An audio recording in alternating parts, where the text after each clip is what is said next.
Have you ever heard the sound of two black holes crashing into each other? This is what it sounds like.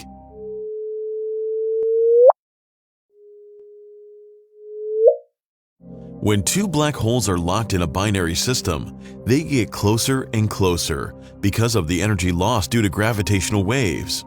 The faster they orbit, the more energy they emit. These cosmic ripples were first discovered by LIGO in 2015. Both the merger events in this soundtrack were different. The first one involved black holes, 29 and 36 times the mass of the Sun, while the second one had black holes 8 and 14 times more massive than the Sun. So that's why their gravitational wave signals differ. And eventually, the sound they produce also differs. For more such videos on physics and astronomy, follow the secrets of the universe.